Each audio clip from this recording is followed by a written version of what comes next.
Assalamualaikum warahmatullahi wabarakatuh. Selamat pagi, siang, sore, malam, dokter. Perkenalkan, nama saya Hafijah Septiani dan NIM 2511111222003 dari Fakultas Kedokteran Gigi Universitas Lambung Mangkurat, angkatan tahun 2025. Di sini saya ingin menjelaskan terkait materi sistem reproduksi wanita. Jadi sistem reproduksi wanita itu adalah kumpulan organ yang bekerja untuk memproduksi sel telur, memungkinkan terjadinya pembuahan, serta mendukung kehamilan dan persalinan. Tidak hanya melibatkan organ fisik, tetapi juga pengaturan hormon yang kompleks. Sistem ini mulai aktif sejak pubertas, ketika hormon seks meningkat dan memicu perkembangan organ reproduksi serta siklus menstruasi. Nah, jadi ada bagian-bagian yang terdapat pada sistem reproduksi wanita. Yang pertama itu ada organ eksternal, organ internal, ada ovarium dan tuba Fallopi. Nah, yang pertama kita akan membahas terkait organ reproduksi eksternal dulu atau vulva. Nah, jadi organ eksternal itu bertugas melindungi organ internal serta berperan dalam fungsi seksual. Nah, dalam organ reproduksi eksternal itu terdapat labia mayor, labia minor, klitoris, ostium urethrae, dan introitus vaginae. Nah, nanti saya akan menjelaskan satu persatu bagian-bagian tersebut. Yang pertama ada labia mayor. Labia mayor adalah sepasang lipatan kulit besar yang membentuk bagian-bagian paling luar dari vulva. Nah, kata mayor atau majora itu berarti lebih besar. Nah, ciri-ciri dari labia mayor adalah yang pertama, dua lipatan kulit besar yang mengandung lemak.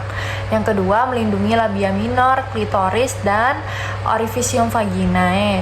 Terus yang ketiga itu memiliki rambut setelah pubertas. Nah, biasanya itu sebagai pelindung tambahan. Jadi rambut itu tumbuh setelah pubertas.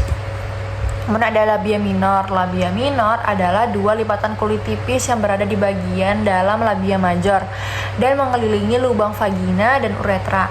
Ciri-ciri labia minor, yang pertama itu lipatan tipis, lembab tanpa rambut. Yang kedua, banyak pembuluh darah sehingga tampak lebih kemerahan. Tiga, mengatur kelembaban daerah genital. Yang keempat itu melindungi uretra dan lubang vagina. Nah, jadi dia tuh beda selapis. Pertama tuh ada labia mayor, baru labia minor seperti gambar. Selanjutnya ada klitoris. Nah, klitoris adalah organ kecil dan sangat sensitif pada vulva yang terletak di bagian atas permukaan labia minor, tepat di bawah pubis. Nah, ciri-cirinya organ kecil yang sangat sensitif karena banyak saraf. Yang kedua, homolog dengan penis pada pria. Yang ketiga, berfungsi sebagai kenikmatan seksual dan meningkatkan lubrikasi vagina serta respon terhadap rangsangan. Selanjutnya ada ostium urethrae, itu adalah saluran tempat keluarnya urin dari kandung kemih keluar tubuh. Nah, ada lagi nih bagian introitus vaginae. Nah, itu adalah lubang atau pintu masuk vagina yang terletak di bagian luar saluran vagina. Nah, introitus vaginae itu berfungsi untuk menjadi keluarnya darah menstruasi dan jalannya persalinan. Selanjutnya, organ reproduksi internal. Organ reproduksi internal adalah bagian-bagian reproduksi yang berada di dalam tubuh dan berfungsi untuk pembentukan sel reproduksi, tempat pembuahan, serta mendukung kehamilan. Nah, jadi organ reproduksi internal itu ada pada bagian dalamnya. Apa aja sih yang ada di sana? Itu ada vagina, cervix, dan uterus. Nah, Vagina adalah saluran berotot yang menghubungkan serviks atau leher rahim dengan bagian luar tubuh. Apa sih ciri-ciri dari vagina dan apa sih bedanya dengan orifisium vaginae tadi? Nah, jadi yang pertama itu kanal fibromuskularnya itu dengan panjang kurang lebih 8-10 cm. Terus yang kedua bersifat elastis, bisa melebar saat melahirkan. Nah, yang ketiga itu berfungsi sebagai saluran koitus, saluran kelahiran, dan jalur keluarnya darah menstruasi. Dia sebenarnya mirip-mirip, cuman yang orifisium vaginae itu tadi berada di luarnya. Terus yang keempat, lingkungannya asam dengan pH 3,8 sampai 4,5 yang berfungsi mencegah infeksi. Selanjutnya ada serviks. Serviks atau leher rahim adalah bagian bawah dan paling sempit dari rahim yang menghubungkan rahim atau uterus itu dengan vagina. Serviks berbentuk seperti silinder pendek dan memiliki saluran kecil yang disebut kanalis cervicalis. Fungsi utama serviks itu apa sih sebenarnya? Nah, yang pertama dia menghasilkan lendir serviks yang membantu atau menghambat masuknya sperma. Yang kedua, menjadi pintu keluar darah menstruasi. Yang ketiga, membuka dan melebar selama persalinan untuk memungkinkan bayi lahir. Biasanya itu dia melebar hingga 10 cm. Terus yang keempat, melindungi rahim dari infeksi dengan mekanisme lendir dan struktur fisiknya. Kemudian ada uterus atau rahim. Nah, uterus atau rahim itu adalah organ berotot berbentuk seperti buah pir terbalik yang berada di dalam panggul perempuan. Uterus ini sebagai tempat implantasi sel telur yang telah dibuahi, tempat janin tumbuh dan berkembang serta mengalami kontraksi untuk membantu proses persalinan. Nah, jadi for your information, uterus atau rahim itu sebenarnya dia tuh bentuknya sangat kecil. Nah, tapi ketika wanita itu mengalami kehamilan, dia bisa melebar dan menampung bayi. Nanti kita akan cantumkan berapa sih sebenarnya dia bisa melebar karena mohon maaf saya lupa.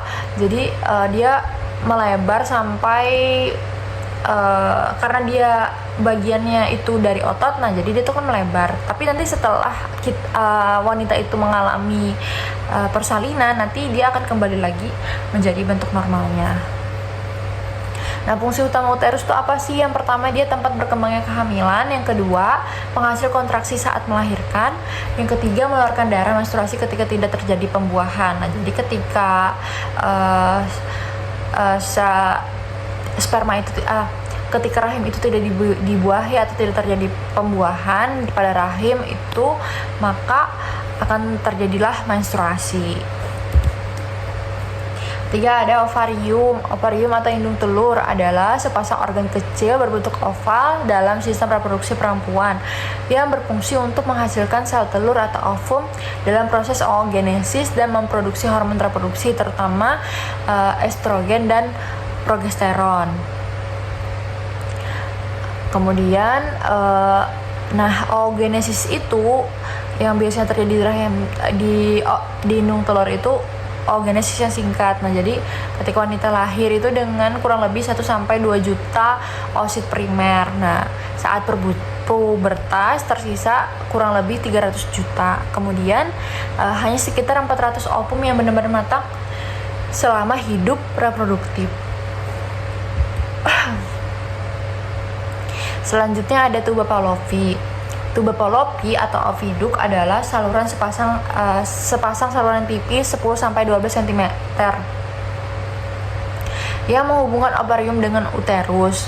Pada tuba Fallopi terjadi proses pembuahan atau fertilasi. Nah, biasanya terjadi ketika sel telur bertemu dengan sperma. Dindingnya memiliki silia berambut halus yang membantu menggerakkan sel telur menuju rahim. Nah, contoh mekanisme yang terjadi di tuba Fallopi ada pada layar. Nah, jadi di tuba Fallopi itu pokoknya tempat terjadinya pembuahan ketika sel telur itu bertemu dengan sperma. Nah, jadi apa sih fungsi utama dari tuba Fallopi itu? Yang pertama, menangkap sel telur yang dilepaskan ovarium. Yang kedua, tempat terjadinya pembuahan. Yang ketiga, mengantarkan zigot ke uterus untuk implantasi. Nah, zigot itu adalah bibit-bibit yang akan menjadi janin. Oke, next itu siklus menstruasi wanita. Nah, jadi sebenarnya ini tuh nice to know buat para perempuan karena kadang kita sering bertanya-tanya kenapa perempuan itu sering mood swing dan sebagainya. Nah, jadi pada hari pertama sampai hari kelima itu terjadi peluruhan endometrium karena turunnya estrogen dan progesteron.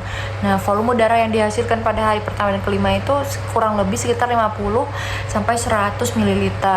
Terus yang ketiga, rasanya biasanya disertai kram akibat kontraksi myometrium. Nah, jadi akan ditimbulkan sedikit rasa sakit atau kram. Jadi itu juga akan berpengaruh kepada mood wanita. Terus yang day ke-5 sampai 14 itu dipengaruhi oleh estrogen dari folikel. Yang kedua, endometrium menebal kembali Yang ketiga, folikel berkembang di ovarium. Terus pada hari ke-15 sampai hari ke-28 itu dipengaruhi oleh progesteron dari corpus luteum. Yang kedua, endometrium menjadi tebal, lembut, siap ditempel embrio. Nah, yang terakhir, bila tidak terjadi pembuahan, maka akan terjadilah menstruasi. Sekian materi yang dapat saya sampaikan. Apabila terjadi kesalahan kata, saya mohon maaf yang sebesar-besarnya, dan mohon maaf juga apabila terdapat kekurangan. Terima kasih. Wassalamualaikum warahmatullahi wabarakatuh.